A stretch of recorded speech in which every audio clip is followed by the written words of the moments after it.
And welcome back to the Girly Girl Bookworm.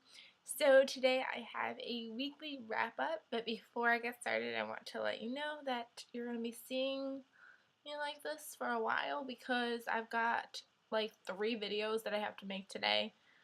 So sorry in advance. So we're going to start with my weekly wrap up. I read 2 books this week, not counting Hunger, because I showed you that in my weekend wrap-up, that even though I finished it Monday, I'm counting it for the weekend. So I technically read 2 books. The first book I read was Carrier of the Mark by Leigh Fallon. I gave this book 4.5. Sorry, I don't know why I'm blanking. 4.5-ish. I liked the story and the fact that it's got elements in it, like the 4 elements, like earth, wind, fire, and water. So I thought that was really interesting because I've never read anything about like the 4 elements and how they're magical powers. So I thought that was really interesting. The action happened, the action was good. The only things that I did not like is the fact that this is supposed to take place in Ireland, and you don't really get a lot of Ireland out of it. I think I was getting it just because I've been there before, so I was able to picture what I would think it would look like. But I wish there was more of that.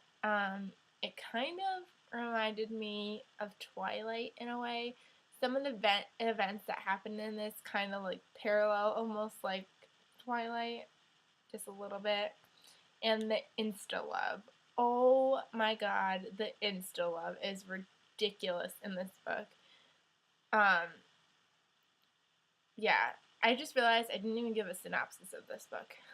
This book is about a girl named Megan, and she just moves to Ireland with her father, and she starts going to school, she makes some friends, and there's this one guy that kind of catches her eye. She doesn't know why, she's kind of drawn to him, he appears to be drawn to her, and then the story ensues from there.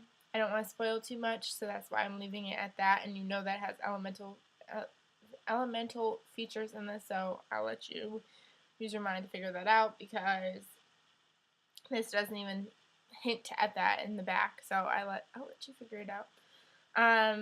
But yeah, the insta-love, like I was saying, with Adam and Megan, oh my god, it was ridiculous. It was like they weren't talking for most of the book, like in the beginning, and then out of nowhere it was like they're holding hands and they're hugging and they're kissing and they will do anything for each other. It was just very strange.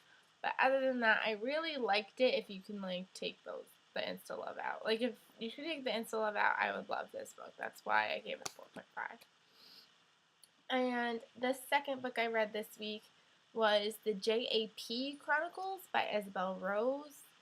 And I did not like this book. Like, this book has such a pretty cover, which is why I bought it. And I think I got it at like the 50% off sale. So I think I only paid 50 cents for this, or $1. And I thought the synopsis sounded good, but apparently I didn't read too much into it. This book, what it says is that it's about this woman, and she's going to her camp's 100th anniversary, so like she has to make a documentary about it, and she is going, and she now, like back then, she was like made fun of a lot. She was like the ugly duckling. She was teased and bullied, and now she's kind of like the ugly duckling turned into a swan. And then she sees her friends, and she wants to know if they're still mean or not, and kinds of things like that. And she decides she's going to make the J.A.P. Chronicles, which she wants to know from all the women, like, what is their defining moment in life? Like, what made them who they are, and since they've left camp. And that sounded like a good premise, but this book honestly throws every single thing at you that it can. These women are all Jewish. No offense to anything. I'm not trying to say anything about Jewish people. I'm not Jewish, so it made it kind of difficult to get into this. But like, they're all Jewish. They're all in their 30s. They act like they're 12. There's alcohol. There's alcohol. There's drugs. There's sex. There's lesbians. There's cancer. There's bulimia. There's cheating. There's so much stuff. Like, every cliche you could pick, it's probably in here. Like, it's the weirdest thing ever. At one point, one of the characters reminds me so much of the Confessions of a Shopaholic, and I did not like her, that book, so it made me not like her. And it just, I don't know, there's just so much in this. And this book is only 341 pages, and it just felt like the author wanted every cliche you can imagine to affect these girls, and that's what happened to them. You know, like, singer who wants to be in movies, like, so cliche. Um, I started kind of enjoying it. Like, I was just reading it for the storyline, and I was starting to like it. And then the ending happened. And I'm not going to spoil what happens in the ending, but it just made it feel like the entire book was for nothing. You know? So, oh, and pregnancy. Pregnancy happens in this book, too. See, I'm telling you, it's got it all. So, if you're into something that would have it all, I would I would recommend this to you. But for me, personally, I didn't like it. I gave it 2 stars. I was going to give it 3 until I got to that ending. And if anybody could tell me what J.A.P stands for, I would love it, because I feel like it's a Jewish reference.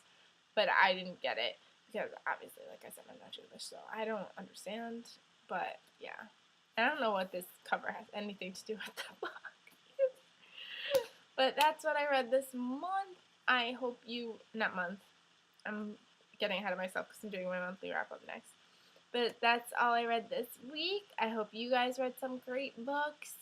And I will see you guys very, very soon. Sooner than you think. Bye, everyone.